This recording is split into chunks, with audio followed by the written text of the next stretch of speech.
மாநிலத்தினுடைய முதல் தலைவர் கவர்னர் தான். கவர்னரை முடிச்சுட்டு நீங்கள் ஒன்றும் பண்ண முடியாது. தமிழ் தாய் வாழ்த்து 3வது அப்பான்னு அவர் நினைக்கிறாருனாக்கா தமிழர்களுக்கு விரோதிங்கிறது அவங்க எஸ்டாப்ளிஷ் பண்ணியிருக்காங்க. பல்கலைக்கழகங்கள் பூராமே கவர்னருக்கு கீழே இருக்குது. கவர்னர் தான் அதில் உத்தரவு போட முடியும். முதலமைச்சருக்கு அங்கே இடம் கிடையாது. அவங்களுக்கு தகவல் போயிருக்கும், நிறைய பேர் வாங்க மாட்டேன்னு சொல்லியிருக்காங்கன்னு போயிருக்கும்.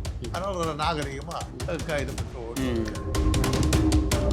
அதாவது அமைச்சர் புறக்கணித்தது ஏற்புடையதா? அவர் போயிட்டு அவங்க அந்த பல்கலைக்கழகத்தில் விழாவில் போயிட்டு அவருடைய எதிர்ப்பை தெரிவிச்சிருக்கலாமே. அதை பண்ணியிருந்தாக்க அங்கே போகாமே பண்ணியிருக்கலாமேன்னு சொல்லுவீங்க.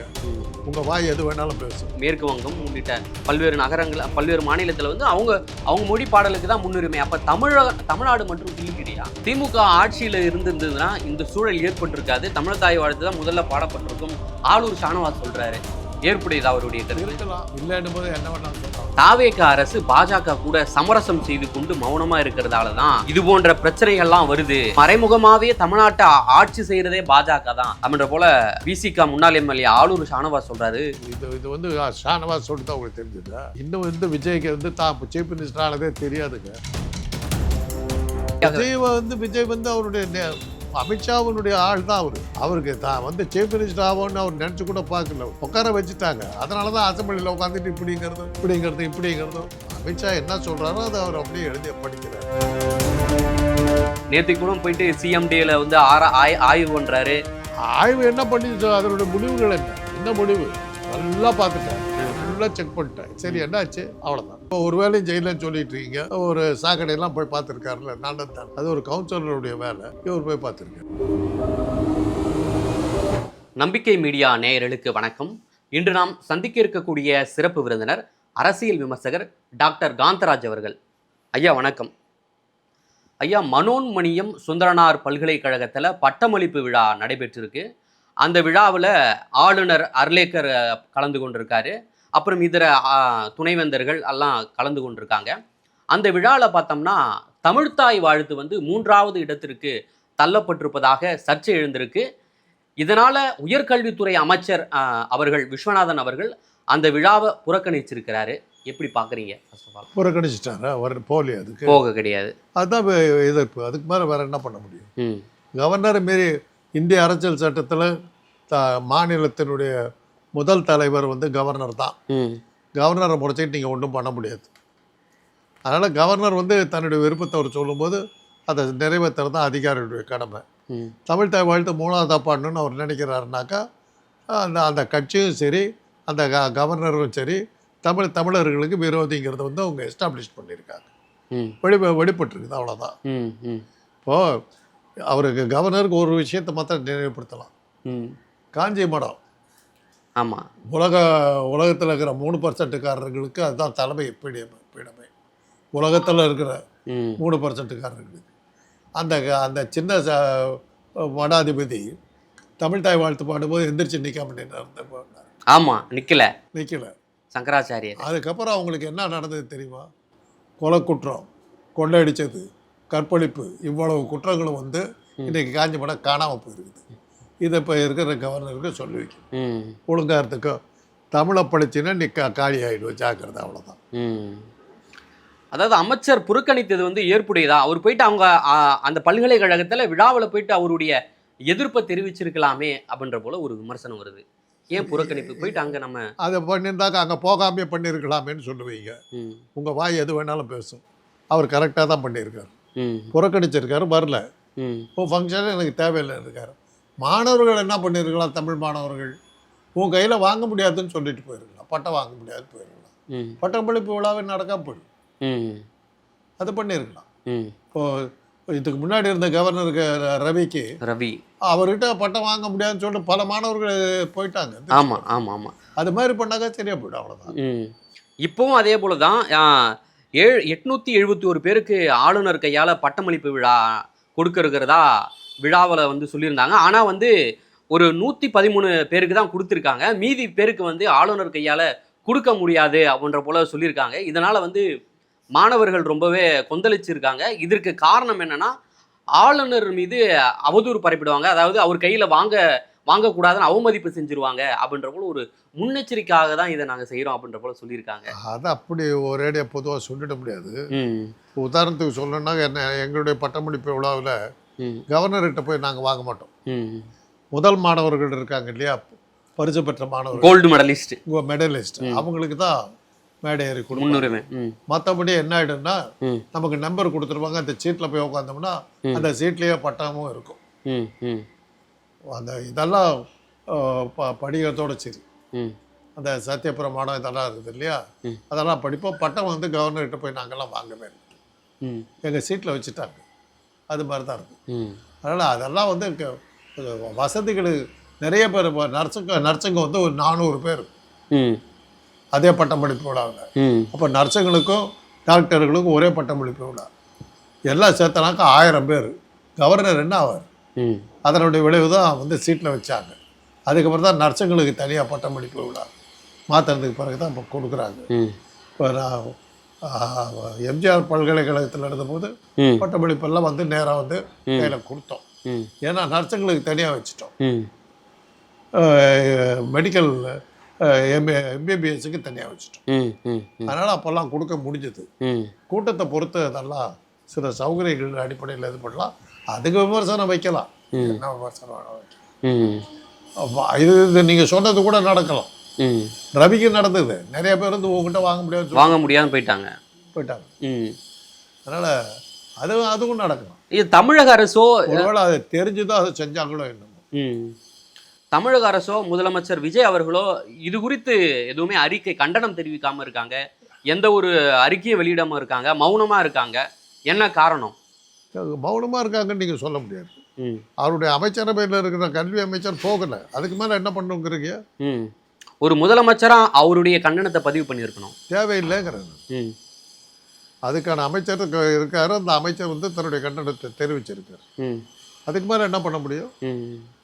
அப்புறம் இதை செஞ்சாக்கா எம்எல்ஏக்கள்லாம் வந்து அன்றைக்கி தர்ணா பண்ணிருக்குன்னு அடுத்த ஆரம்பிங்க முடியுமா? இது ஒரு சின்ன விஷயம். இந்த விஷயத்தில் இந்த எதிர்ப்பு கரெக்டாக தான் பண்ணியிருக்காங்க. இதில் நான் விஜய் பக்கம் தான் நான் நினைக்கிறேன். விஜய் பக்கம் தான் நினைக்கிறீங்க. ஆனால் வந்து பாஜக ஆளக்கூடிய மாநிலங்களில் வந்து அவங்களுடைய மாநில மொழிக்குடைய பாடலுக்கு தான் முன்னுரிமை கொடுக்குறாங்க அப்படின்ற போல சொல்கிறாங்க. மேற்கு வங்கம் உள்ளிட்ட பல்வேறு நகரங்கள், பல்வேறு மாநிலத்தில் வந்து அவங்க மொழி பாடலுக்கு தான் முன்னுரிமை. அப்போ தமிழ்நாடு மட்டும் கிள்ளுக்கிறியா? ஏன் தமிழ்நாடுக்கு மட்டும் இந்த அதுக்கான ஆதாரங்களை சொல்லணும். இதெல்லாம் வந்து மற்ற ஊர்லெல்லாம் பட்டமளிப்பு விழா நடக்குதான்னு எனக்கு சந்தேகமாக இருக்குது. பல்கலைக்கழகமே இருக்குதான்னு சந்தேகமாக இருக்குது. உத்தரப்பிரதேசத்தில் படித்தவனாக்கா என்ன பிரயோஜனம் இருக்குது சொல்லுங்க. அங்கே படித்தவனு ஒன்று தான், படிக்காதவனு ஒன்று தான். இப்போ இந்தியாவிலேயே மிக மோசமான கல்வி நிலை இருக்கிற ஊர் வந்து உத்தரப்பிரதேசம். அங்கே அவங்க எந்த பாட்டு பாடினா என்ன யாருக்கு தெரியும்? அதனால் இதெல்லாம் வந்து இதுக்கெல்லாம் வந்து சில ஆதாரம். அந்த கவர்மெண்ட் எப்படி பிளான் பண்ணிக்குதோ அதுக்கு தகுந்த மாதிரி போகிறாங்க. அது அவங்க ஆட்சியில் இருக்கிற இடம், அதுக்கு தகுந்த மாதிரி அவங்க நடந்துக்கிறாங்க. இங்கே வந்து எதிர்கட்சி ஆட்சி நடக்குது. விஜயை பொறுத்தவரை அவர் கரெக்டாக பண்ணியிருக்காரு. தன்னுடைய கல்வி அமைச்சரை அனுப்பாமல் நிறுத்திட்டார். அதுக்கு மேலே என்ன பண்ணுன்றீங்க? அவரை ராஜினாமா பண்ணுன்னு சொல்கிறீங்களா? சொல்லுங்க, இன்னும் என்ன எதிர்பார்க்குறீங்க? அதாவது ஆளுநர் அவர் மாளிகையிலேருந்து ஒரு அறிக்கை போகுது, 3வதாக தான் வந்து தமிழ் தாய் வாழ்த்து பாடப்படும் அப்படின்னு சொல்லிட்டு. அதே போல வந்து அங்க இருக்கக்கூடிய துணைவேந்தரும் அப்படி சொல்றாரு. துணைவேந்தர் என்பவர் வந்து தமிழக அரசு கிட்ட தானே சம்பளம் வாங்குறாரு. ஆமா, அப்படி இருக்கும்போது எப்படி ஆளுநர் சொல்றதை கேட்கலாம்? தமிழக அரசு கிட்ட வாங்கல, கவர்னர் கிட்ட தான் வாங்குறாரு. வைஸ் சான்சலருக்கெல்லாம் சம்பளம் வந்து கவர்னர் தான். பல்கலைக்கழகங்கள்லாம் கவர்னருக்கு தான் இருக்கு. அது வந்து ஸ்டாலின் வந்து அதை மாற்றினார், முதலமைச்சர்கிட்ட இருந்து மாற்றினார். அது மறுபடியும் கவர்னர்கிட்ட போயிடுச்சு. அதனால் இன்னைக்கு கவர்னர் தான் அவங்களுக்கு ஓவரால் பவர். இப்போ அண்ணா யூனிவர்சிட்டியில் ஒரு பெண்ணுக்கு ஏதோ பாலியல் தொல்லை நடந்தது, அண்ணாமலை வந்து சவுக்கு எடுத்து அடிச்சுக்கிட்டாரு. அதெல்லாம் சிரித்தாங்க. ரவிதாய் அதுக்கு தலைவர், அவருக்கு எடுத்து அடிச்சுக்கிறார். அப்புறம் தான் அவருக்கு புரிஞ்சது, இப்படி அடிப்படை ஞானம் கூட இல்லாதவன்லாம் அரசியலில் இருக்கிறதுனால வர்ற கூத்து தான் இதெல்லாம். கவர்னர் கீழே இருக்கும்போது கவர்னர் என்ன சொல்கிறா அதுதான் அவங்க கேட்டு செய்யணும். அதை நம்ம ஒன்றும் பண்ண முடியாது. மாணவர்களுடைய அரசாங்கத்தை விஜயை பொறுத்தவரையும் தன்னுடைய கல்வி அமைச்சர் அனுப்பாமல் நிறுத்திட்டார், புறக்கணிச்சார். அதுக்கு மேலே என்ன செய்ய முடியும்? அதை விட பெருசாக செய்யறதுக்கு ஒன்று. திமுக ஆட்சியில இருந்திருந்ததுன்னா இந்த சூழல் ஏற்பட்டிருக்காது. தமிழ்தாய் வாழ்த்து தான் முதல்ல பாடப்பட்டிருக்கும். ஆளூர் ஷானவாஸ் சொல்றாரு. ஏற்புடையது அவருடைய கருத்து? இருக்கலாம், இருக்கலாம். இல்லைன்னும் போது என்ன வேணாலும் சொல்லலாம்ல. நான் மாத்திரம் இருந்திருந்தா அப்படின்னு சொல்ல முடியல. அது எல்லாம் யார் வேணாலும் சொல்லலாம். உங்க காலத்துல தான் ரவி இருந்தார். அதிமுக காலம். பழனிசாமி சும்மா தான் இருந்தார். தொடர்ந்து ஆளுநர்கள்லாம் தமிழகத்தை குறி வச்சு ஒரு அத்துமீறல் நடவடிக்கையில ஈடுபடுறாங்க. தமிழ்நாட்டுடைய தன்மானம் இழக்கப்படுகிறது அப்படின்ற போல ஒரு விமர்சனம் வருது. அது இழக்கப்படுகிறது. நாளாவது அவங்களுக்கு புரியறதுக்கு. இது புரியறதுக்கே இவ்வளவு லேட் ஆச்சு. நீங்க என்னைக்கு எந்திரிக்கிறது, என்னைக்கு போராடுறது கஷ்டம். தமிழ்நாட்டை காலாகாலமா, அதனாலதான் அந்த பெரியார் வந்து சுதந்திரம், இந்தியாவுக்கு சுதந்திரம் கொடுக்குறேன்னு பிரிட்டிஷ்காரர் சொல்லும் போது எங்களை இந்த வடநாட்டுக்காரர்கிட்ட விட்டு போகாதேன்னு, எங்களை தனியாக பிரித்து கொடுத்துருந்தார். ஆனால் பெரியார் பண்ண பெரிய தப்பு என்னன்னாக்கா, அன்னைக்கு இருந்த லார்ட் மவுண்ட் பேட்டன் 3 பேர்த்த கூப்பிட்டார், 4 பேர்த்த கூப்பிட்டார்.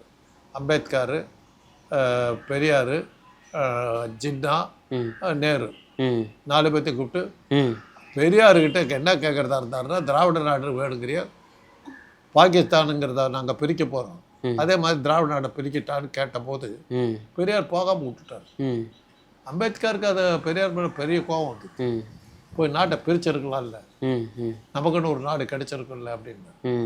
அப்போ என்ன சொன்னார், இன்னைக்கு இந்தியா இருக்கிற சூழ்நிலையில் ஒரு தேசமாக இருக்கிறது ரொம்ப முக்கியம்.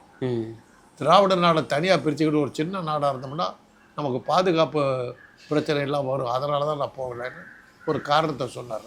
அன்றைக்கி பெரியார் போயிருந்தாங்க இன்றைக்கி நம்ம தனி நாடாக இருந்திருப்போம். காவிரி பிரச்சனை வந்திருக்காது, முல்லை பெரியார் பிரச்சனை வந்திருக்கா, ஒன்றும் இருக்காது. அந்த பெரியார் தானே சுதந்திர தமிழ்நாடு பெயர் ஒரு புத்தகத்தையே அடிச்சு வச்சிருக்காரு. ஆமாம், அதெல்லாம் பண்ணவர். வாய்ப்பு கிடைச்ச போது போக மாட்டார். பெரியார் பண்ண மிகப்பெரிய தவறு. அம்பேத்கருடைய கடுமையான கண்டனத்துக்கு ஆளானார். மிகப்பெரிய தவறு. அவர் சொன்ன காரணங்கள் அதுக்கு அன்னைக்கு சரியா இருந்திருக்கலாம், அப்போதைய சூழ்நிலையில, அன்னைய சூழ்நிலையில. பட் இருந்தாலும் அது அன்னைக்கு நமக்கு கிடைச்சிருக்க வேண்டிய ஒரு சுதந்திரம் போயிடுச்சு. அதனாலதான் பெரியாரை வந்து வெள்ளையனுக்கு அடிவரடிகள்னு இந்த 3% சொல்லுவான். ஆமா, அப்பதான் அண்ணா வந்து ஒரு புக் எழுதினார், ஆரியமாயின்னு. எத்தனை 3% எந்தெந்த அரசு பதவியில வெள்ளைக்காரரை காக்கா பிடிச்சி உள்ள உட்காந்துருக்காங்க ஒரு புக் எழுதினார். அந்த புத்தகத்தை தடை பண்ணி அண்ணாவை 3 மாதம் ஜெயிலில் போட்டாங்க. அதே அடிப்படையில் வந்து ஏவிபி ஆசை தம்பி காந்தியார் சாந்தி அடையன்னு ஒரு புக் எழுதினார். ஆசை தம்பி வந்து மொட்டை அடிச்சு அரக்கா ட்ரவுசர் போட வச்சு ஜெயிலில் 6 மாதம் போட்டாங்க. அந்த அளவுக்கு அன்னைக்கு வெள்ளைக்காரரை கையில் வச்சுக்கிட்டு அவங்க போட்ட ஆட்டம் இருந்தது. இவங்க வந்து திராவிட இயக்கத்துக்களை வந்து வெள்ளைக்காரனுக்கு வால் பிடிச்சவங்க. வெள்ளைக்காரனுக்கு வால் பிடிச்சதுக்கு காரணம் இந்திக்காரனுக்கு வால் பிடிக்கக்கூடாதுன்னு. தொடர்ந்து வந்து தாவேக அரசு பாஜக கூட சமரசம் செய்து கொண்டு மௌனமாக இருக்கிறதால தான் இது போன்ற பிரச்சனைகள்லாம் வருது. அதே போன்று வந்து மறைமுகமாகவே தமிழ்நாட்டை ஆட்சி செய்கிறதே பாஜக தான் அப்படின்ற போல விசிக முன்னாள் எம்எல்ஏ ஆளூர் ஷானவாஸ் சொல்கிறாரு. இந்த கருத்து உண்மையாக ஏற்புடையதுங்களா? இது வந்து ஷானவாஸ் சொல்லிட்டு தான் உங்களுக்கு தெரிஞ்சுதா?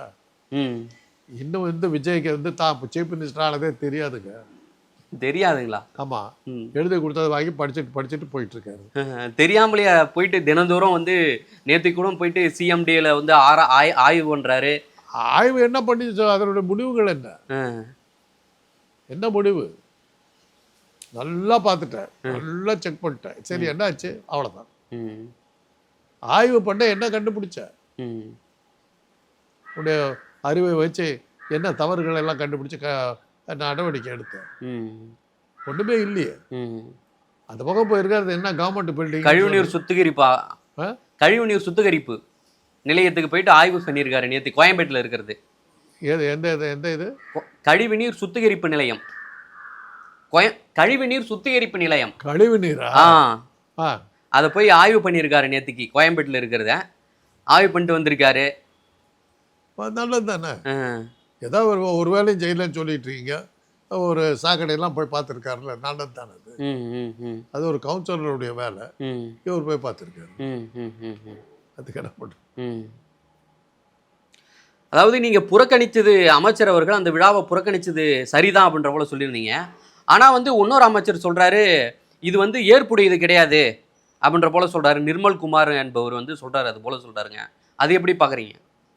அவங்க கட்சிக்குள்ளார ஒற்றுமை இல்லாத பல கட்சிகள்ல இருந்து சேர்ந்தவங்கெல்லாம் ஒன்றா சேர்ந்து அமைச்சரவை அமைச்சிருக்காங்க.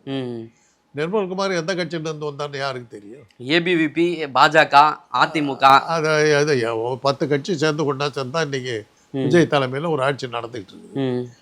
அவர் எங்க ஜெயிச்சார் விஜய்? 234 இடங்கள்ல போட்டி போட்டாரு, 108 இடங்கள்ல ஜெயிச்சாரு, 126 இடங்கள்ல மக்கள் அவரை தோற்கடிக்கிறது. மைனாரிட்டி கவர்மெண்ட் தானே. அப்புறம் இவங்களெல்லாம் மற்ற கட்சியில இருந்தாலும் விலை கொடுத்து வாங்கி உள்ள சேர்த்திருக்காரு. அவங்க கட்சிக்காரன்னு யாரை சொல்லுவீங்க நீங்க? அதனால விஜய்க்கு எதில் பொறுப்பு இருக்கிறதாவே எனக்கு தெரியல. சரி, இப்படியே போனா தமிழ்நாட்டுடைய நிலை என்னதான் ஆகும்? இன்னும் தொடர்ந்து பாஜக உள்ள வந்து நெருங்க, பாஜக வந்து மறைமுகமாவே தமிழ்நாட்டை ஆட்சி செய்யுது அப்படின்ற போல சொல்றாங்களே. இல்லைங்க, நேரடியா. சரி, நேரடியாக விஜய் வந்து அவருடைய அமித்ஷாவினுடைய ஆள் தான் அவரு. ஓகே, அவருக்கு தான் வந்து சீஃப் மினிஸ்டர் ஆகும்னு அவர் நினச்சி கூட பார்க்கல. அவர் உட்கார வச்சுட்டாங்க. அதனால தான் அசம்பிளியில் உட்காந்துட்டு இப்படிங்கிறதோ ஒரு முதலமைச்சருக்கு தகுந்த மாதிரி பேச, பரோட்டா கடை கொத்து பரோட்டா போட்டாங்க, இந்த மாதிரி பேசாதெல்லாம் என்ன காரணம்? இன்னும் ஒரு முதலமைச்சர் ஆனதுக்கான அந்த தகுதிகளை அவர் வளர்த்துக்கவே இல்லை, அவர் எதிர்பார்க்கவும் இல்லை. அதனால தான் அந்த சந்த கடை பேச்செல்லாம் பேசிக்கிட்டு இருக்காரு. அதனால் அவர் மேலே தப்பு சொல்கிறது அர்த்தம் இல்லை. திணிக்கப்பட்ட முதலமைச்சர், அவர் மேலே முதலமைச்சர் பதவி திணிக்கப்பட்டிருக்கு. அதனால் அவர் மேலே கோச்சிக்கிறது அர்த்தமே இல்லை. அமித்ஷா என்ன சொல்கிறாரோ அதை அவர் அப்படியே எழுதி படிக்கிறார். அவருக்கு ஒன்றும் தெரியாது. இந்த விவகாரத்தை வந்து முதலமைச்சர் விஜய் அவர்கள் ஏற்றுக்கொள்கிறார். எதை? இந்த அமைச்சர் புறக்கணிப்பை, தமிழ்தாய் வாழ்த்து 3ஆவதாக பாடப்பட்டது. அப்போ அது நியாயம் தானே அது. அதாவது தமிழ்தாய் வாழ்த்து தான் தமிழருடைய மரபுப்படி பார்த்தோம்னா தமிழ்தாய் வாழ்த்து தான் முதலாக பாடப்படும். பல்கலைக்கழகங்கள் பூராமே கவர்னர் கீழே இருக்குங்க. கவர்னர் தான் அதில் உத்தரவு போட முடியும். முதலமைச்சருக்கு அங்கே இடம் கிடையாது. கல்வி அமைச்சர் கூட ஆனர் இதாக தான் போகிறார், ப்ரோ சான்சலர் அந்த மாதிரி தான் போகிறார். அதனால் அவருக்கு அங்கே அதிகாரம் கிடையாது. மாணவர்கள் என்ன பண்ணியிருக்கலாம்னாக்கா, நான் அவங்க கையில் பட்டம் வாங்க மாட்டேன்னு சொல்லியிருக்கேன். அதனுடைய விளைவு தான் 400 பேருக்கு நம்ம கொடுக்க வேண்டிய பட்டத்தை வந்து 100 பேர்த்துக்குள்ளார 800 சில்லற பேருக்கு கொடுக்க வேண்டியதை 113 பேருக்கு தான் கொடுத்துட்டு இது பண்ணாங்க. ஆமாம், அவங்களுக்கு தகவல் போயிருக்கும், நிறைய பேர் வாங்க மாட்டேன்னு சொல்லியிருக்காங்கன்னு போயிருக்கும். அதனால் ஒரு நாகரிகமாக இது பண்ணிட்டு ஓடிட்டு ஒன்று மாத்திரம் சொல்லலாம். ஏற்கனவே சொன்னேன்னு நினைக்கிறேன், உலகத்தில் இருக்கிற 3%காரருக்கு அத்தனை பேர்த்துக்கு தலைமை வந்து காஞ்சி மடம் தான். அதனுடைய சின்ன சாமி வந்து தமிழ்தாய் வாழ்த்து பாடும்போது எந்திரிச்சு நிற்க மாட்டேன்னார், அவமானப்படுத்தினார்னு. அப்போ அன்றைக்கி பெரிய தகராறுலாம் வந்தது. அதுக்கப்புறம் என்னாச்சு, காஞ்சி மடம் வந்து ஒரு கற்பழிப்பு கூடம், கொள்ளையடிக்கிற இடம், இந்த மாதிரிலாம் ஆகி இன்றைக்கி மான மரியாதை எல்லாம் போய் கிடக்குது. அதை மாத்திரம் அந்த கவர்னர் ஞாபகப்படுத்தினா போகுது. ஓகே, தமிழை படிச்சுன்னா உனக்கு இதெல்லாம் நடக்கிறதுக்கு சான்ஸ் இருக்கு. ஜாக்கிரதை.